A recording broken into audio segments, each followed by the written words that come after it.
नमस्कार देवियों और सज्जनों। हम महात्मा कबीर का सच श्रृंखला में कबीर और कवि कर्म पर चर्चा कर रहे थे। हम प्रारंभ से आपको बता रहे हैं, काव्य के लक्षण, साहित्य के लक्षण वगैरह की बात बता रहे हैं। दो भागों में बांटा गया, एक पौर से एक अपौर से। अपौर से वह जिसको कहा गया कि यह मनुष्य कृत नहीं है, यह ईश्वर ने किया है, जैसे वेद। तो हम उसकी चर्चा यहां नहीं करेंगे, मनुष्य कृत की चर्चा करेंगे। तो जिसको अपौर से कहते हैं, उनमें आते हैं पुराण, अनवीक्षिकी, मीमांसा, स्मृतियां। ये अपौर से हैं, मतलब ये किसी संसारी व्यक्ति द्वारा रचित हैं, और ये साहित्य हैं। पहले साहित्य बताए हैं कि साहित्य क्या है। किसी देश या समाज के चिर संचित ज्ञान वैभव को साहित्य कहते हैं। साधारण भाषा में कहा गया कि काव्य सृष्टि का रसात्मक प्रतिरूप है। सृष्टि जो है, इसका अपना एक रूप है। अब ये इसका यह रूप किसने बनाया? ब्रह्मा ने बनाया, प्रजापति ने बनाया, या स्वतः हो गई, जो भी हो, इसका एक अपना रूप है जिसके कई आयाम हैं। उसमें से जो इसका रसात्मक प्रतिरूप है वह काव्य है। तो प्रकृति भी काव्य करती है, वह भी अपने को रसात्मक रूप में प्रकट करती है। उसके इस प्राकट्य को या तो हम प्रकृति से सीधे सुन लें या किसी द्वारा सुना दिया जाए, उसको समझ लें। खैर, तो काव्य जो है वो सृष्टि का रसात्मक प्रतिरूप है, और कवि जो है वो इस रसात्मकता का सृष्टा है, रसात्मकता की सृष्टि करता है। इसीलिए इन्हीं अर्थ में कवि को प्रजापति कहा गया है। सृष्टि की रचना तो प्रजापति ने की, लेकिन उसमें रसात्मकता लाने का नाम काव्य करता है या कवि करता है। कवि का एक और लक्षण बताया गया, सर्वजानयति। यह अमरकोश में है। सर्वजानयति, सब जानता है। सर्ववर्णयति, सबका वर्णन करता है। यह किसी विशेष कवि की बात नहीं हो रही है, यह कवि की बात हो रही है। इसलिए सर्वजानयति, सर्ववर्णयति, अमरकोश के अनुसार वह कवि है। अब किसके किसके लक्षण लें, किसके किसके परिभाषाएं लें, ये बड़ा लंबा विषय है। लेकिन एक हुए हैं पंडित राजशेखर जी, आचार्य राजशेखर जी। इनको आचार्यों का आचार्य कहा जाता है, क्योंकि जितने बारीकी से इन्होंने काव्य और कवि के लक्षण लिखे हैं, उतने बारीकी से किसी ने लिखा या कहा नहीं।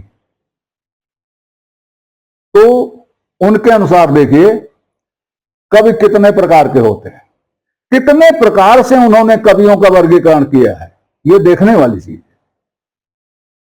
वो कहते हैं कि कवि 3 प्रकार के होते हैं, एक सारस्वत, एक अभ्यासित, एक औपदेशिक। सारस्वत का अर्थ यह कि जिसके जुबान पर सरस्वती होती हैं, वो जो भी कह देता हो काव्य हो जाता है, उसके मुंह से कविता ही निकलती है, तो वह सारस्वत कवि होता है। उसको किसी की प्रतीक्षा नहीं होती, किसी क्षण और पल की प्रतीक्षा नहीं होती।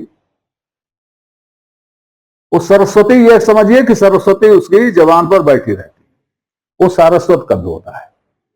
दूसरा कवि होता है अभ्यासित, जो अभ्यास करते करते करते कवि हो जाता है।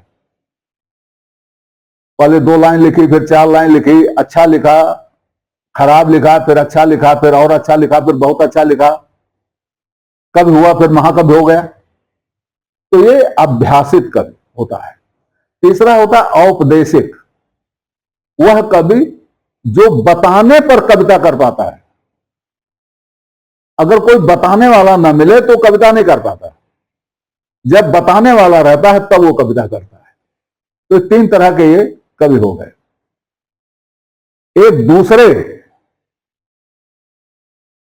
एक दूसरे मापदंड से उन्होंने विचार किया, तो उन्होंने पाया कि कवि 3 प्रकार के होते हैं: शास्त्र कवि, काव्य कवि और उभय कवि।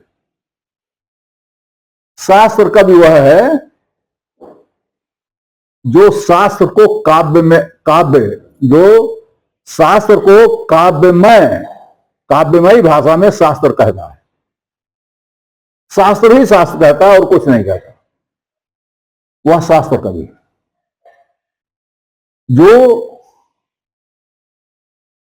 शास्त्र में कविता उतारता है वह काव्य कवि है, और जो कविता में शास्त्र पिरोता है वह उभय कवि।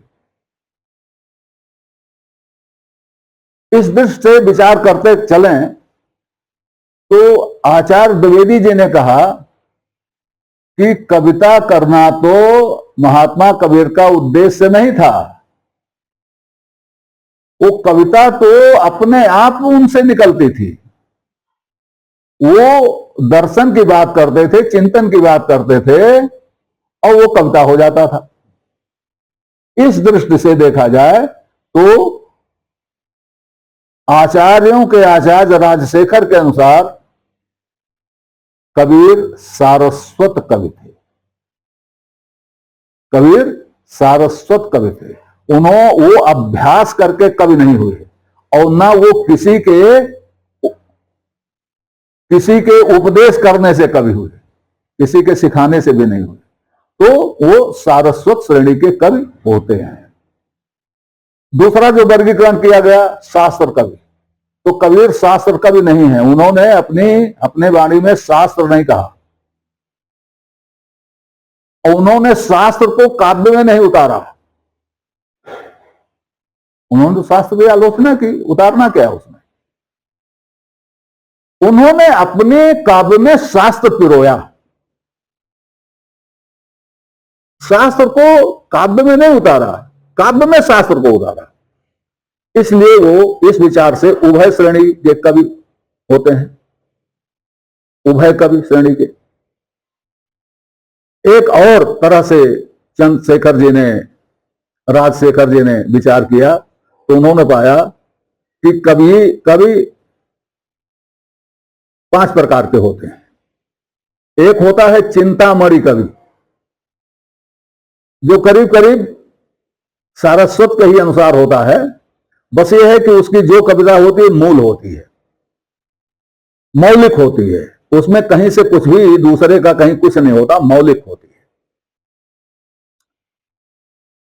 दूसरे प्रकार का कवि होता है भ्रामक कवि, जो दूसरे की पंक्तियां अपनी बना के पेश कर देता है, वो भ्रामक कवि होता है। तीसरा होता है चुंबक कवि, जो अपनी बढ़िया बढ़िया उक्तियों से लोगों को आकर्षित कर लेता है। अगला होता है कर्षक कवि, जो किसी दूसरे कवि की उक्त के आधार पर कविता कर देता है, वह कर्षक कवि है।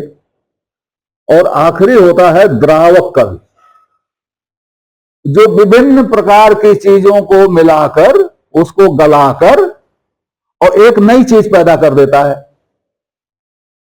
तो जब वो नई चीज पैदा कर देता है तो उसमें मौलिकता आ जाती,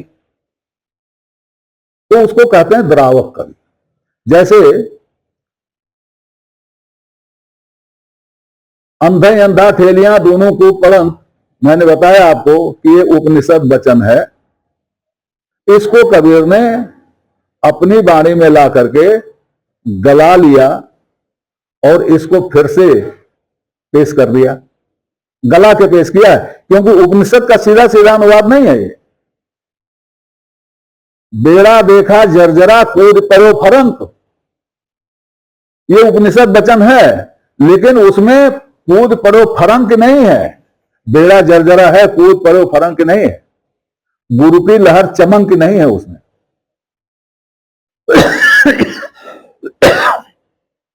तो इस तरह से ये द्रावक कवि, इसी तरह से तुलसीदास जी का है, पुराणों के वचन उन्होंने लिए और उनका एक तरह का भावानुवाद उन्होंने कर दिया।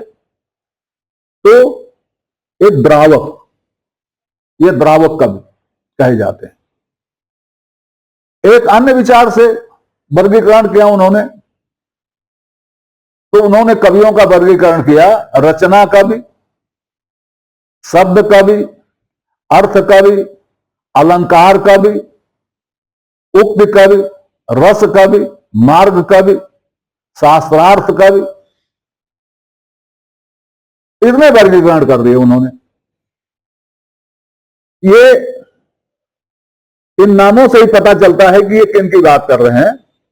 रचना कवि मौलिक कवि है, शब्द कवि जो शब्दों पर ज्यादा ध्यान देता है, अर्थ कवि जो अर्थ पर ज्यादा ध्यान देता है, अलंकार कवि जो अलंकार पर ज्यादा ध्यान देता है, उक्त कवि जो तरह तरह की उक्तियों का समावेश अपनी कविता में करता है, रस कवि जो अपनी कविता में रस, 9 रस बताए जाते हैं ना, वो रस की भरमार कर देता है।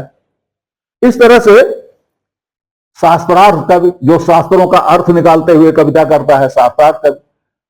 तो इस तरह से कवियों का वर्गीकरण और भी हैं, लेकिन उनको सबको बताने का कोई फायदा नहीं है, कोई लाभ नहीं। हमको तो ये देखना है, कबीर का कवि तो देखना है। तो आप देख रहे हैं कि इसमें जितनी चीजें बताई जा रही हैं, सभी मानदंडों पर कबीर वाणी खरी उतरती है। इसमें से जो श्रेणियां कवि की बताई गई हैं, उसमें से कोई ना कोई श्रेणी वो कबीर पर जाके फिट हो जाती है। अब कुछ और बातें देख ली जाएं, परिभाषाएं देख ली जाएं।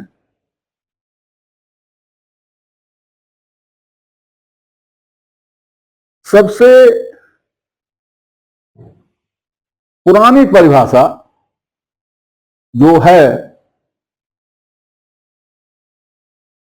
वो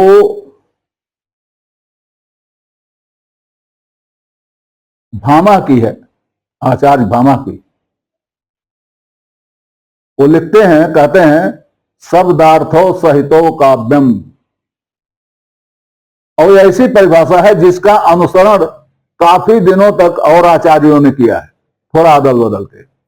शब्दार्थो सहितो काव्यम, शब्द और अर्थ का सहितत्व काव्य है। ये सहितत्व क्या है? साथ साथ होना नहीं। सहितत्व का अर्थ होता है बढ़ाना। तो जहां शब्द अर्थ को बढ़ाए और अर्थ शब्द को बढ़ाए, दोनों एक दूसरे को बढ़ाते हुए चलें, वो काव्य है। इतनी सिंपल, इतनी साधारण परिभाषा काव्य के, बस इसमें केवल ध्यान रखना है सहितत्व होना चाहिए। अगर सहितत्व नहीं है, अगर हितत्व नहीं है, कल्याण नहीं है, शब्द और अर्थ दोनों मिलकर कल्याण की बात नहीं करते हैं, तो फिर वो काव्य नहीं है। लेकिन अगर ऐसा करते हैं तो काव्य है। ध्यान से देखिएगा इसको, ये जो अभी इस पर और बात करेंगे। अगले हैं आचार्य मम्मट। वो कहते हैं तद दोषो शब्दार्थो सगुणवान अलंकृति पुनः क्वाप। ये कहते हैं कि दोष मुक्त और शब्दार्थ वाली, सगुण मतलब गुणवान, अनलंकृत होते हुए भी, अलंकारों से रहित होते हुए भी काव्य है। इतनी चीजें हो, अलंकार हो चाहे ना हो, क्या क्या हो, अदोष हो, शब्द और अर्थ हो, और सगुण। वही आ गया, शब्दार्थों सहित तो आ गया। इसमें इन्होंने अलंकार का एक तरह से कह दिया, अलंकार हो चाहे ना हो। अगली परिभाषा है हेमचंद की,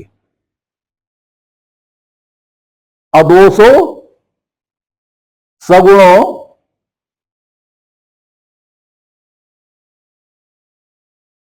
शब्दार्थो च काव्यम। अदोषो सगुणो सालंकारो शब्दार्थो च काव्यम।